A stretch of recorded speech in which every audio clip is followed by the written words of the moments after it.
Okay, yeah, this is Charlie Ersom reporting from Albuquerque, New Mexico. I rarely get on camera myself.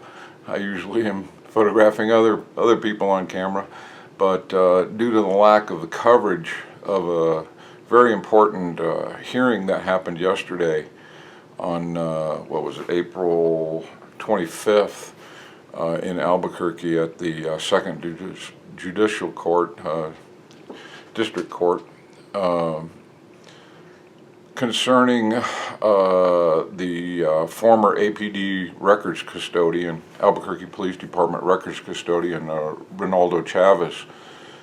It was his whistleblower lawsuit. There was an evidentiary hearing. It started at 1:30. It went till abruptly ended, and I'll explain that later at 4:30. But I wanted to talk a little bit about the testimony in concerning Mr. Chavez's computer, cell phone, hard drive, external hard drive, and all that, and how the evidence appears to have disappeared.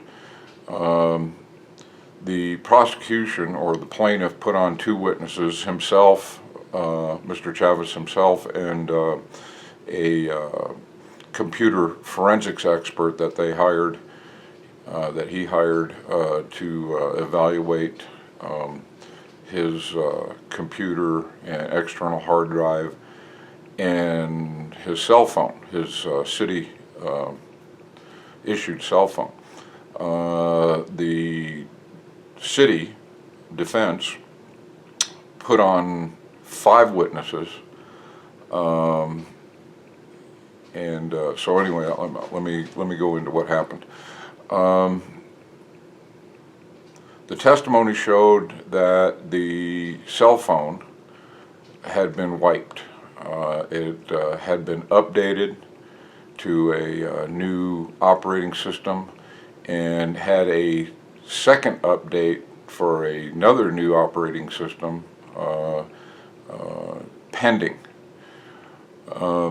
The city's witnesses, a detective from Internal Affairs who actually took the cell phone originally from Mr. Chavez, testified that he had that in his possession until he placed it into the Albuquerque Police Department's property room.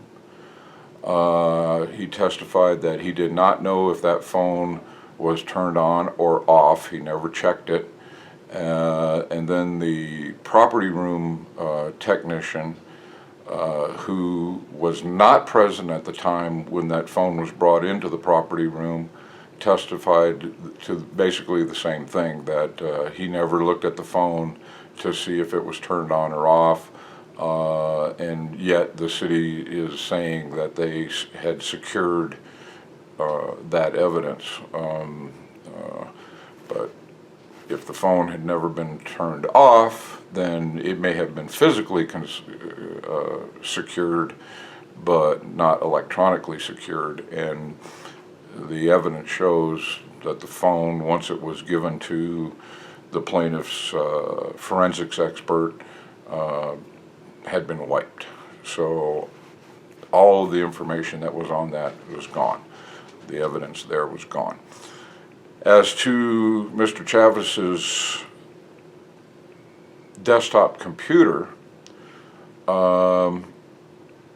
3 of the witnesses that the city put on testified that on similar dates, the computer appeared to be in 3 different places.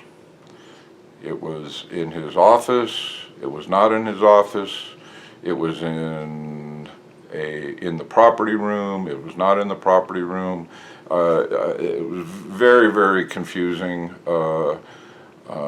Basically, the city's witnesses impeached each other as to where that computer was, when it was, and how it was secured, if you will. As to the external hard drive, a 4 terabyte hard drive, that also seems to have been in several different places at the same time. And the bottom line to the computer and the hard drive, after the forensics expert was able to look at it, and Mr. Chavez was able to look at it, actually a clone of the hard drives. They didn't actually access the original hard drives. Those were cloned and verified as being correct clones, and the testing and the forensics investigation was done on the clones, and those cloned hard drives showed missing records. So the testimony in two other cases by, I believe, former Assistant City Attorney Kathy Levy, that all of this computer, hard drive, cell phone had been secured for evidentiary purposes, appears to be false. That testimony was entered into the record from these other cases. I believe one of those may be the Mary Hahn case. The hired attorney, by the city's hired attorney, objected to that being entered into the testimony, or the court case, if you will. And the judge requested that she write written objections to those to that information being placed into this case. So that's yet to be seen, if that information will remain or not. Seems kind of odd that the city would argue against their own witnesses in other cases that testified that this information was indeed secured. Now let me go back to how I prefaced the ending of this case, evidentiary hearing yesterday at 4:30. The city's attorney, at the beginning of the hearing, stated that she would have 5 witnesses.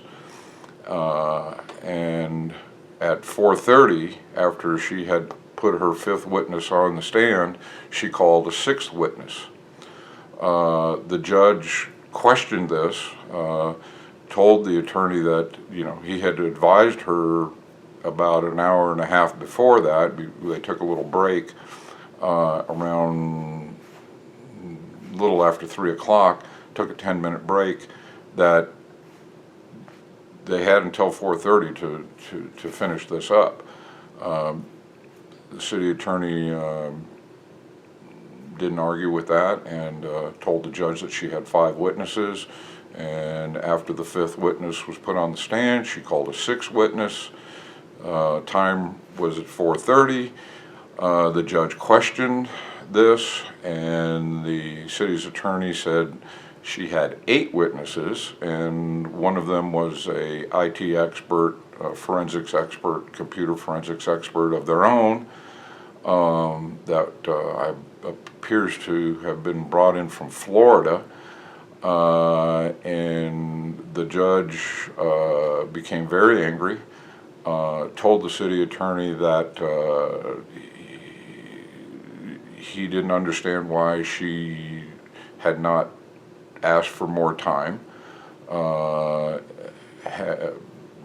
told her that this case was in recess and that they would have to reset a second date to finish up this evidentiary hearing, told her that he was very, very angry or upset about what happened, recessed the case, and stormed out of the courtroom. So it was quite interesting. So the reason I said I'm doing this is because there was only one local mainstream media reporter there, and last night I saw his report, and he didn't go into any of this in his report. So there's my report, and I hope you enjoy it, and I'll get this posted up toot sweet here. Take care.